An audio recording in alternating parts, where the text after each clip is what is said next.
વિદ્યાર્થી મિત્રો, ધોરણ 12 ભૌતિક વિજ્ઞાન પ્રકરણ 3 પ્રવાહ વિદ્યુત, જેનો આજે આપણે ભાગ 3 જોઈશું. આ ભાગમાં આપણે ઓહમના નિયમની મર્યાદાઓ, વિદ્યુત કોષના EMF અને આંતરિક અવરોધ, કિર્ચોફના નિયમો અને વિસ્ટન બ્રિજની આપણે ચર્ચા કરીશું. ઓકે, સૌથી પહેલાં આપણે જોઈએ ઓહમના નિયમની મર્યાદાઓ. હવે આ ઓહમના નિયમની મર્યાદાઓ સમજતા પહેલાં આપણે ઓહમના નિયમને ફરીથી એક વખત યાદ કરી લઈએ કે નિશ્ચિત ભૌતિક પરિસ્થિતિમાં રાખેલા વાહકમાંથી જ્યારે વિદ્યુત પ્રવાહ પસાર કરવામાં આવે ત્યારે વાહકના બે છેડા વચ્ચે વિદ્યુત સ્થિતિમાનનો તફાવત તેમાંથી પસાર થતા વિદ્યુત પ્રવાહના સમપ્રમાણમાં હોય છે.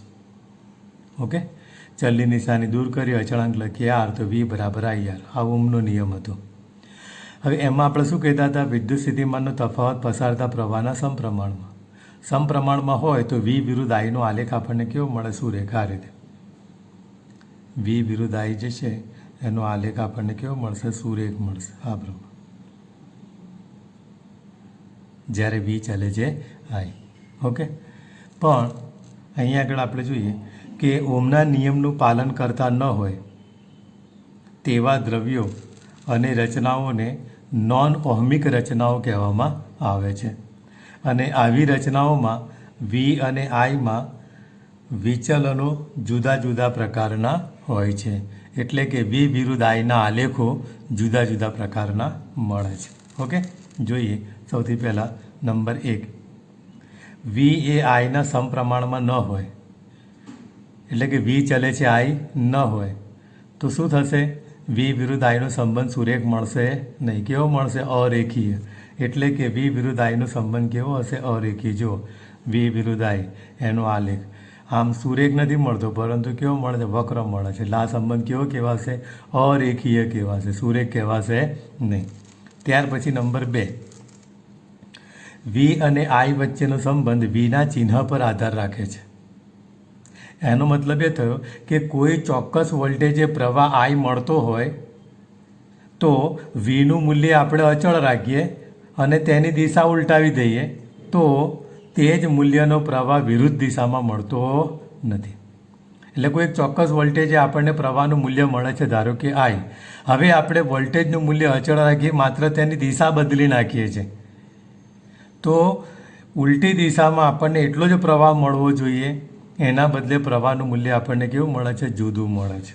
ઓકે, તો અહીંયા ઉદાહરણ આપેલું છે કે સેમિકન્ડક્ટર ડાયોડ જે છે, સેમિકન્ડક્ટર ડાયોડ એમાં લાક્ષણિક વક્ર આપણને મળે છે, જેમાં વોલ્ટેજ અને પ્રવાહના ધન અને ઋણ મૂલ્યો માટે જુદા જુદા માપક્રમ હોય છે. જુઓ અહીંયા આગળ, અહીંયા વોલ્ટેજ ઓકે વધે છે, પ્રવાહનું મૂલ્યમાં પણ વધારો થાય છે. પછી દિશા ઉલટાઈ દેવામાં આવે તો વોલ્ટેજ વધે છે, પ્રવાહ વધે છે, પણ કોઈ એક ચોક્કસ વોલ્ટેજ વખતે ખૂબ જ મોટો પ્રવાહ મળી જાય છે. મતલબ જેવો આકાર અહીંયા આગળ આલેખનો છે એવો આકાર આમ મળવો જોઈએ, પરંતુ એવો મળતો નથી. તો વોલ્ટેજની દિશા બદલાઈ જાય છે. તો જે દિશામાં પહેલાં પ્રવાહ મળતો હતો, જેટલો મળતો હતો એટલો જ પ્રવાહ ઉલટાયેલી દિશામાં આપણને મળતો નથી. ઓકે, અને એક ત્રીજી મર્યાદા છે કે પ્રવાહ Iના આપેલા એક જ મૂલ્ય માટે Vની એક કરતાં વધારે કિંમતો મળે છે. અને આના માટે એક ઉદાહરણ યાદ રાખીશું, ગેલિયમ આર્સેનાઇડ GaAs. એના માટે જો આલેખ I વિરુદ્ધ Vનો આલેખ છે, બરાબર છે, અને આ આલેખ જે છે આવો વક્ર છે. હવે અહીંયા પ્રવાહનું કોઈ એક ચોક્કસ મૂલ્ય લઈ લો તો એના માટે એક તો આ વોલ્ટેજનું મૂલ્ય અહીંયા મળશે, એ જ પ્રવાહ માટે બીજું વોલ્ટેજનું મૂલ્ય અહીંયા મળશે, અને એ જ પ્રવાહ માટે ત્રીજું વોલ્ટેજનું મૂલ્ય અહીંયા મળશે. તો પ્રવાહ એક જ હોય તો એક જ પ્રવાહ માટે વોલ્ટેજના 1, 2 અને 3 મૂલ્યો આપણને મળે છે. તો આ હતી ઓહમના નિયમની મર્યાદાઓ. હવે આપણે જોઈશું વિદ્યુત કોષોનો EMF અને આંતરિક અવરોધ, એની સમજૂતી આપણે જોઈ લઈએ. ઓકે, જો એક પાત્રમાં વિદ્યુત દ્રાવણ ભરવામાં આવે છે. આ ધારો કે કોઈ એક પાત્ર લીધું અને એ પાત્રની અંદર આપણે આ વિદ્યુત દ્રાવણ ભરેલું છે. આ શું ભરેલું છે? વિદ્યુત દ્રાવણ આપણે ભરેલું છે. ઓકે, જેમાં બે વિદ્યુત ધ્રુવો, એક ધન એટલે કે P અને બીજો ઋણ એટલે કે N હોય છે. આમાં બે વિદ્યુત ધ્રુવો હોય છે, એક ધન જેને આપણે P કહીશું, ઓકે, અને બીજો ઋણ જેને આપણે N કહીશું. તો આ બે વિદ્યુત ધ્રુવો છે.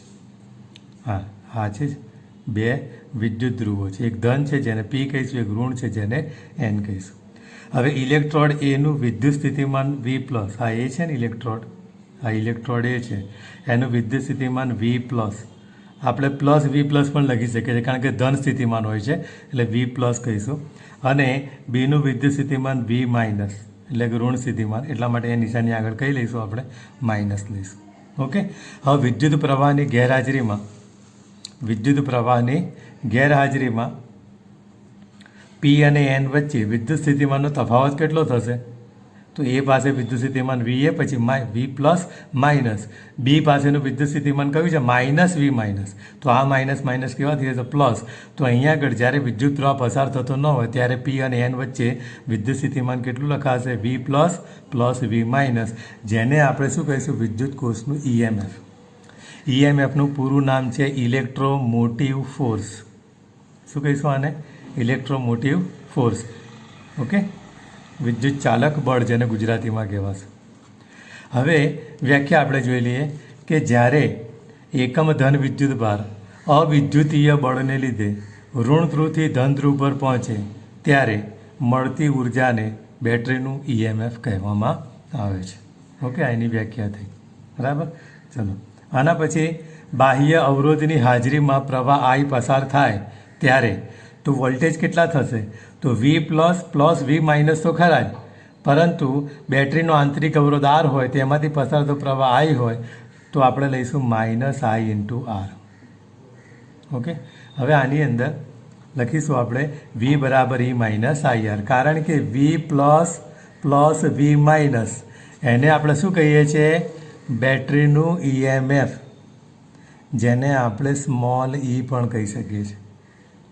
વી પ્લસ પ્લસ વી માઇનસ એ બેટરીનું ઈએમએફ, જેને સ્મોલ ઈ પણ કહી શકાય. તો અહીંયા આગળ વી તો હતા જ, બરાબર. વી પ્લસ પ્લસ વી માઇનસ આ બધા શું લખ્યું? ઈ માઇનસ આઈ આર. હવે આના અંદર જે વી છે એને આપણે કહીશું ટર્મિનલ વોલ્ટેજ. એને આપણે શું કહીશું? Terminal voltage. ઓકે.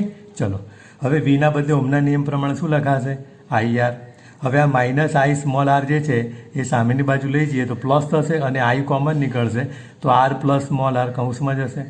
માટે આઈ બરાબર શું લખાશે? E upon R plus small R. Okay. હવે જો પરિપથમાં અવરોધ જોડેલો ન હોય એટલે કે કેપિટલ આર બરાબર 0 હોય ત્યારે આઈ બરાબર શું મળશે? ઈ અપોન સ્મોલ આર. તો એને આપણે શું કહીશું? મહત્તમ પ્રવાહ, આઈ મેક્સિમમ. ઓકે. બીજી એક કન્ડિશન આપણે સમજી લઈએ કે જ્યારે આઈ બરાબર 0 હોય એટલે કે પરિપથમાં પ્રવાહ આઈ બરાબર 0 હોય ત્યારે સૂત્ર હમણાં લખ્યું ને આપણે ટર્મિનલ વોલ્ટેજ વી બરાબર ઈ માઇનસ આઈ આર. જુઓ. ઓકે. આમાં આઈ બરાબર 0 લઈ લો તો શું મળશે? વી બરાબર ઈ. ટર્મિનલ વોલ્ટેજ કેટલા થશે? બેટરીના ઈએમએફ જેટલા. ઓકે. તો આ કન્ડિશન જે છે તેને આપણે કહીશું ઓપન સર્કિટ કન્ડિશન. એને આપણે શું કહીશું? Open circuit condition. ઓકે. ચલો, હવે આપણે કિર્ચોફના નિયમો જોઈએ. વિદ્યાર્થી મિત્રો, કિર્ચોફના નિયમો ખૂબ જ અગત્યના નિયમો છે. મોસ્ટ આઈએમપી ટોપિક છે કિર્ચોફના નિયમો. બરાબર છે. તો આ કિર્ચોફના નિયમોનો ઉપયોગ આપણે એક્ઝામ્પલમાં પણ કરવાનો છે. એટલે વિદ્યુત પરિપથને લગતા મોટા ભાગના એક્ઝામ્પલમાં આપણે કિર્ચોફના નિયમનો ઉપયોગ કરવો પડશે. આ વસ્તુનું ખાસ ધ્યાન રાખજો. અને એમાં પણ કિર્ચોફનો બીજો નિયમ, કિર્ચોફના 2 નિયમો છે, એમાં બીજો નિયમ તો ખૂબ જ અગત્યનો છે અને એ નિયમના આધારિત જ આપણે પરિપથને લગતા એક્ઝામ્પલ સોલ્વ કરીશું. ઓકે. તો એ નિયમ દરેકને ખબર હોવી જોઈએ, તો ખાસ ધ્યાન રાખીને સમજી લેજો. હવે જોઈએ, કિર્ચોફ નામના વૈજ્ઞાનિકે વિદ્યુત પૃથક્કરણ માટેના 2 નિયમો આપ્યા જેને કિર્ચોફના નિયમ તરીકે ઓળખાય છે. એમાં કિર્ચોફનો પ્રથમ નિયમ વિદ્યુત ભાર સંરક્ષણના નિયમ પરથી તારવવામાં આવે છે. શાના પરથી તારવીશું?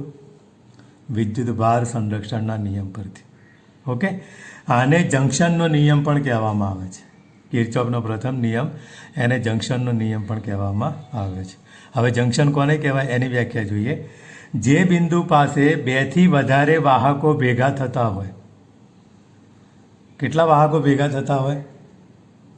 2 થી વધારે. આ શબ્દ ખાસ ધ્યાન રાખવાનું છે. જે બિંદુ પાસે 2 થી વધારે વાહકો ભેગા થતા હોય તેવા બિંદુને જંક્શન કહે છે, અથવા તો અંગ્રેજીમાં એને બ્રાન્ચ પોઈન્ટ પણ કહેવામાં આવે છે. Branch point. ઓકે. જંક્શન. ચલો હવે એક વસ્તુ ખાસ યાદ રાખો, અહીંયા આગળ કેટલા વાહકો ભેગા મળવા જોઈએ? 2થી વધારે. 2થી વધારે એટલે શરૂઆત ક્યાંથી થાય? 3થી. ખ્યાલ આવી ગયો? તો જંકશન બિંદુ પાસે ઓછામાં ઓછા કેટલા વાહકો ભેગા થશે? આવું પૂછે તો જવાબ શું આવશે? 3.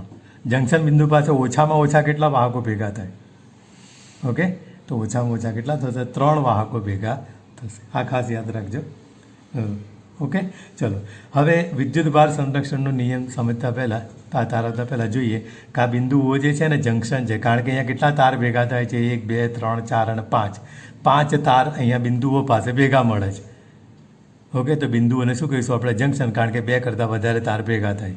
એમાં જુઓ I1 અને I4 પ્રવાહ જંકશનમાં દાખલ થાય છે. જુઓ, હા, જ્યારે I2 I3 અને I5 પ્રવાહ જે છે એ બહાર નીકળે છે. ઓકે, તો અહીંયા આગળ વિદ્યુત ભાર સંરક્ષણના નિયમ પરથી આપણે કહી શકીએ છીએ કે ટી સમયમાં જંકશનમાં દાખલ થતો વિદ્યુત ભાર બરાબર ટી સમયમાં જંકશનમાંથી બહાર નીકળતો વિદ્યુત ભાર. એટલે કે જંકશનમાં જેટલા સમયમાં જેટલો વિદ્યુત ભાર દાખલ થાય છે તેટલા સમયમાં તેટલો વિદ્યુત ભાર જંકશનમાંથી બહાર નીકળશે. બરાબર, તો આ વિદ્યુત ભાર સંરક્ષણના નિયમ પરથી આપણે એવું કહી શકીએ છીએ. તો જે પ્રવાહ દાખલ થતો હોય એનો વિદ્યુત ભાર દાખલ થતો હોય, જે પ્રવાહ બહાર નીકળતો હોય એનો વિદ્યુત ભાર પણ બહાર નીકળતો હોય. તો જુઓ I1 અને I4 દાખલ થાય છે પ્રવાહ, તો એનો વિદ્યુત ભાર દાખલ થશે. તો દાખલ થતો વિદ્યુત ભાર કયો આવશે? Q1 + Q4. ઓકે, પછી I2 I3 અને I5 પ્રવાહ બહાર નીકળે છે, તો બહાર નીકળતો વિદ્યુત ભાર કયો આવશે? Q2 Q3 અને Q5. ઓકે, તો વિદ્યુત ભાર સંરક્ષણના નિયમ પરથી આપણે વિધાન લખ્યું છે. હવે પ્રવાહનું સૂત્ર I = Q/T, તો Q = I × T. તો અહીંયા Q1 = I1T, Q4 = I4T, Q2 = I2T, Q3 = I3T, Q5 = I5T. કારણ કે સામે બંને બાજુ સમાન છે તે કેન્સલ થઈ જશે. તો I1 + I4 = I2 + I3 + I5. આ ત્રણેય પદ આ બાજુ લઈ જઈએ તો માઇનસ લખાશે, જેને આપણે કૌંસમાં લખીને બહાર શું લખ્યું છે? પ્લસ લખેલું છે. ઓકે, તો જુઓ દાખલ થતા પ્રવાહ માટે નિશાની આપણને કઈ મળી? પ્લસ. હા, દાખલ થતા પ્રવાહ માટે નિશાની પ્લસ મળી. બહાર નીકળતા પ્રવાહ માટે કઈ નિશાની મળી? માઇનસ. જે પ્રવાહ દાખલ થાય છે એના આગળ નિશાની કેવી છે? પ્લસ. જે પ્રવાહ બહાર નીકળે છે એની આગળ નિશાની કેવી છે? માઇનસ. તો આ સરવાળો જે છે એને આપણે બેઝિક સરવાળો કહીશું. નિશાનીને ધ્યાનમાં રાખીને કરવામાં આવતો સરવાળો, જે બેઝિક સરવાળો કહેવાશે. તો અહીંયા સિગ્મા I બરાબર કેટલા મળ્યા? 0. એટલે કે શું કહીશું? જંકશન પાસે ભેગા મળતા વિદ્યુત પ્રવાહોનો બેઝિક સરવાળો 0 હોય છે. એટલે કે જેટલો પ્રવાહ દાખલ થશે એટલો પ્રવાહ બહાર નીકળશે. તો જંકશન પાસે પ્રવાહ કેટલો થઈ ગયો? 0. ઓકે, જંકશન પાસે ભેગા મળતા વિદ્યુત પ્રવાહનો બેઝિક સરવાળો 0 હોય છે. આ વિધાનને કિર્ચોફનો પ્રથમ નિયમ કહે છે. ઓકે, તો આ ખાસ યાદ રાખો. હવે કિર્ચોફનો બીજો નિયમ. આ નિયમ ખૂબ જ અગત્યનો છે, કારણ કે વિદ્યુત પરિપથને લગતા જેટલા પણ એક્ઝામ્પલો આપણે જોઈશું એની અંદર આપણે આ કિર્ચોફના બીજા નિયમનો ઉપયોગ કરવાનો છે. ઓકે, હવે એમાં કયા નિયમો બીજા આવે છે એ પણ આપણે જોઈશું અને એ નિયમો ખાસ આપણે યાદ રાખીશું. સાવ સહેલા નિયમો છે, ધ્યાન રાખીને સમજી લેશો તો તમને આવડી પણ જશે અને વિદ્યુત પરિપથને લગતા જેટલા એક્ઝામ્પલ છે એ પણ તમે સરળતાથી ગણી શકશો. ઓકે, જો કિર્ચોફનો બીજો નિયમ. અવરોધો અને વિદ્યુત કોષો ધરાવતા કોઈપણ બંધ ગાળામાં વિદ્યુત સ્થિતિમાનના ફેરફારોનો બેઝિક સરવાળો. કેવો સરવાળો? બેઝિક સરવાળો કેટલો હોય છે? 0 હોય છે. ખ્યાલ આવી ગયો? તો આ વિધાન જે છે તેને કિર્ચોફનો બીજો નિયમ કહીશું. આને લૂપનો નિયમ પણ કહેવામાં આવે છે. આ જે બંધ ગાળો છે ને એ બંધ ગાળાને લૂપ કહેવાય. તો બંધ ગાળા છે એટલા માટે આને કયો નિયમ કહીશું? લૂપનો નિયમ પણ કહીશું. ઓકે, પહેલા નિયમને કિર્ચોફના પ્રથમ નિયમને કયો નિયમ કહેતા હતા? જંકશનનો નિયમ. ઓકે, આને આપણે કયો નિયમ કહીશું? લૂપનો નિયમ કહીશું, કારણ કે લૂપ એટલે કે બંધ ગાળા માટે આ લાગુ પાડવામાં આવે છે. ઓકે, બીજું કિર્ચોફનો બીજો નિયમ ઉર્જા સંરક્ષણના નિયમ પરથી તારવવામાં આવે છે. પહેલો નિયમ શાના પરથી તારવ્યો? વિદ્યુત ભાર સંરક્ષણના નિયમ પરથી. બીજો નિયમ શાના પરથી તારવીશું? ઉર્જા સંરક્ષણના નિયમ પરથી તારવવામાં આવે છે. ઓકે, હવે બંધ માર્ગ ઉપર સ્થિતિમાનનો ફેરફાર આપણે નોંધવાનો છે, કારણ કે અહીંયા નિયમમાં શું કીધું? અવરોધો અને વિદ્યુત કોષો ધરાવતા કોઈપણ બંધ ગાળામાં વિદ્યુત સ્થિતિમાનના ફેરફારોનો બેઝિક સરવાળો 0 હોય છે. તો આપણે બંધ માર્ગ હોય, વિદ્યુત પરિપથનો બંધ માર્ગ, એના ઉપર આપણે વિદ્યુત સ્થિતિમાનનો ફેરફાર નોંધવાનો છે. અને એ ફેરફાર નોંધવા માટેના 2 નિયમો દરેકને આવડવા જોઈએ. અને આ જ 2 નિયમોનો ઉપયોગ પરિપથને લગતા એક્ઝામ્પલ ગણવા માટે કરીશું આપણે. ઓકે, જુઓ પહેલી વસ્તુ, જો મુસાફરીની દિશામાં પ્રવાહ હોય તો સ્થિતિમાન ઋણ એટલે કે -IR. જો V બરાબર ઓહમનો નિયમ કયો છે IR, પ્રવાહ અને અવરોધનું ગુણાકાર શું આપે? વિદ્યુત સ્થિતિમાન. પણ આપણે જે દિશામાં મુસાફરી કરતા હોય એ દિશામાં પ્રવાહ હોય તો વિદ્યુત સ્થિતિમાન કેવું ગણવાનું? માઇનસ. અને વિરુદ્ધ દિશામાં પ્રવાહ હોય તો વિદ્યુત સ્થિતિમાન ધન એટલે કે +IR ગણવાનું રહેશે. ખાસ ધ્યાન રાખજો. આ જે બે નિયમ હમણાં જે આપણે જોઈ રહ્યા છે એ જ બે નિયમનો ઉપયોગ પરિપથને લગતા એક્ઝામ્પલ ગણવામાં થશે. ઓકે, તો પહેલો નિયમ શું છે? જો મુસાફરીની દિશામાં પ્રવાહ વહેતો હોય તો સ્થિતિમાન માઇનસ એટલે કે ઋણ ગણું -IR. અને વિરુદ્ધ દિશામાં પ્રવાહ, મુસાફરી જે દિશામાં કરીએ છીએ એની વિરુદ્ધ દિશામાં પ્રવાહ વહેતો હોય તો વિદ્યુત સ્થિતિમાન ધન એટલે કે +IR ગણવામાં આવશે. ઓકે, બીજું કે વિદ્યુત કોષના ધન ધ્રુવથી ઋણ ધ્રુવ તરફ આપણે જઈએ તો વિદ્યુત સ્થિતિમાન ઘટે છે એટલે આપણે એનું સ્થિતિમાન કેવું લઈશું? માઇનસ. અને ઋણ ધ્રુવથી જો ધન ધ્રુવ તરફ આપણે જઈએ તો વિદ્યુત સ્થિતિમાન વધે છે તો એનું સ્થિતિમાન આપણે કેવું લઈશું? +E લઈશું. બસ આ બે જ નિયમોને તમારે યાદ રાખવાના છે. ઓકે, હવે ચલો અહીંયા આગળ એક આપણે બંધ ગાળો જોઈ લઈએ. જુઓ ABCDEA આ એક બંધ ગાળો છે. એ બંધ ગાળામાં અવરોધો જોડ્યા છે. જો R1, R2, R3, R4 અને R5 આ અવરોધો જોડેલા છે. વિદ્યુત કોષો પણ જોડેલા છે. જુઓ E1, E2 અને E3 આ વિદ્યુત કોષો જોડેલા છે. હવે આપણે બિંદુ એથી મુસાફરી શરૂ કરીએ. બિંદુ એથી મુસાફરી શરૂ કરીએ. આપણી આ મુસાફરીની દિશા છે એટલે કે ઘડિયાળના કાંટાની દિશામાં, જેને સમઘડી દિશા પણ કહી શકાય. તો સમઘડી દિશામાં આપણે મુસાફરી કરીશું અને આ મુસાફરી દરમિયાન વિદ્યુત સ્થિતિમાનનો ફેરફાર આપણે નોંધતા જઈશું. ઓકે, ચલો બિંદુ એથી આપણે મુસાફરી શરૂ કરીએ છીએ. ઓકે, ચલો બિંદુ એથી બી તરફ જઈએ છીએ આપણે. અવરોધ છે R1. ઓકે, પસાર થતો પ્રવાહ છે I1. અને જે દિશામાં આપણે મુસાફરી કરીએ છીએ એ જ દિશામાં પ્રવાહ છે એટલે સ્થિતિમાન કેવું આવશે?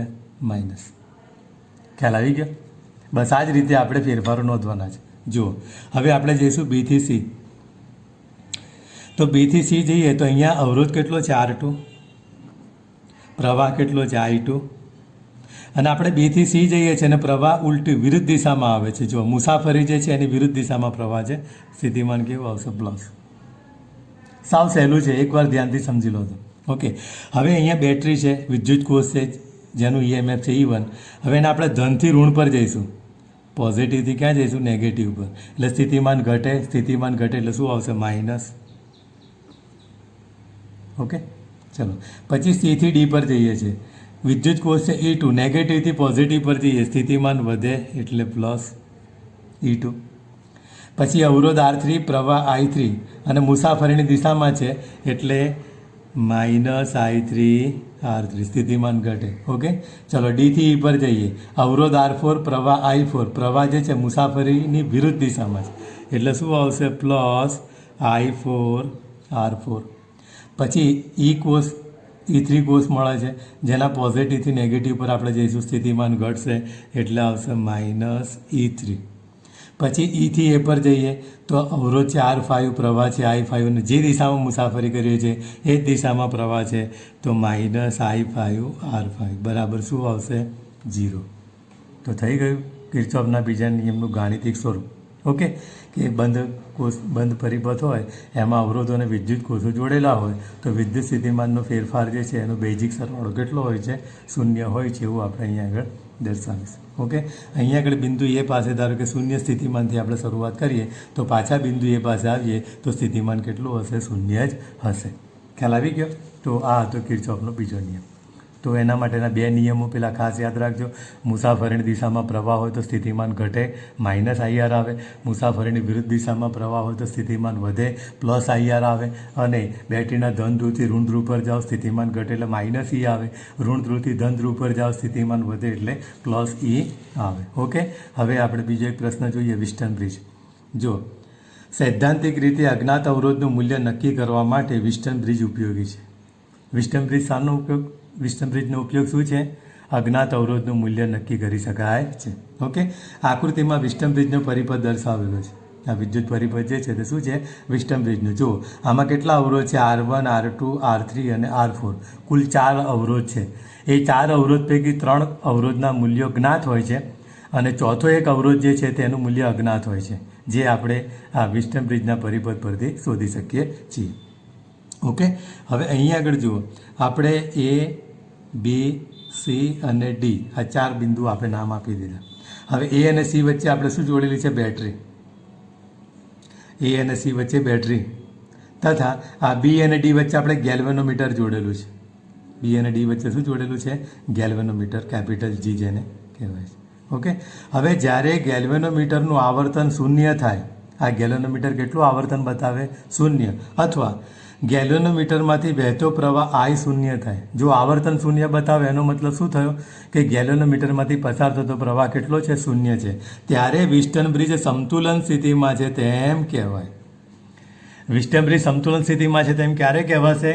જ્યારે ગેલ્વેનોમીટરમાંથી પસાર થતો પ્રવાહ શૂન્ય હોય ત્યારે, અથવા ગેલ્વેનોમીટરનું આવર્તન શૂન્ય હોય ત્યારે. ઓકે, હવે જુઓ, એ, બી, ડી, એ બંધ માર્ગ માટે કિર્ચોફનો બીજો નિયમ. એ, બી, ડી, એ. ઓકે, આ બંધ માર્ગ માટે આપણે કિર્ચોફનો બીજો નિયમ. તો જો એથી બી પર જઈએ છીએ, અવરોધ કેટલો? R1, પ્રવાહ કેટલો? I1. તો સ્થિતિમાન કેટલું થશે? I1 R1. અને મુસાફરીની દિશામાં પ્રવાહ છે એટલે શું આવશે? Minus I1 R1. બરાબર. પછી અહીંયા કોઈ અવરોધ નથી, કોઈ પ્રવાહ નથી બીથી ડીમાં. ઓકે, હવે ડીથી એ પર જઈએ છીએ, અવરોધ કેટલો? R2, પ્રવાહ I2, મુસાફરીની વિરુદ્ધ દિશામાં પ્રવાહ છે. આપણે ડીથી એ પર જઈએ છીએ, પ્રવાહ એથી ડી તરફ આવે છે. તો અહીંયા શું આવશે? પ્લસ I2 R2 બરાબર 0. માટે I1 R1 બરાબર શું લખાશે? I2 R2. સમીકરણ નંબર 1. હવે એ જ રીતે આપણે બી, સી, ડી, બી આ બંધ માર્ગ માટે કિર્ચોફના બીજા નિયમનો ઉપયોગ કરીશું. તો પ્રવાહ I1, અવરોધ R3, મુસાફરીની દિશામાં તો શું આવશે? Minus I1 R3. અને અહીંયા સીથી ડી પર જઈશું તો અવરોધ R4, પ્રવાહ I2, તો I2 R4 સ્થિતિમાન મળશે અને મુસાફરીની વિરુદ્ધ દિશામાં પ્રવાહ છે એટલે કેવું મળશે? પ્લસ મળશે. ઓકે, ચલો, બી, સી, ડી, બી બંધ માર્ગ માટે કિર્ચોફનો બીજો નિયમ વાપરતા minus I1 R3 plus I2 R4 બરાબર 0. માટે I1 R3 બરાબર I2 R4. સમીકરણ નંબર 2. હવે સમીકરણ 1 અને 2નો ગુણોત્તર લઈએ તો ઉપર નીચે I1 અને I2 કેન્સલ થઈ જશે. R1/R3 બરાબર R2/R4. આ સમીકરણ મળે છે. સમીકરણ નંબર 3. બરાબર છે. આ સમીકરણ ક્યારે મળે? જ્યારે વિસ્ટન બ્રિજ સમતુલન સ્થિતિમાં હોય ત્યારે. ઓકે, તો અહીંયા આગળ આ સમીકરણની મદદથી R1, R2, R3 અને R4 પૈકી કોઈ એક અવરોધનું મૂલ્ય અજ્ઞાત હોય તો તે શોધી શકાય છે. બાકીના 3 અવરોધના મૂલ્યો કેવા હશે? જ્ઞાત હશે. Okay, thank you for watching my video. Please subscribe, like and share it.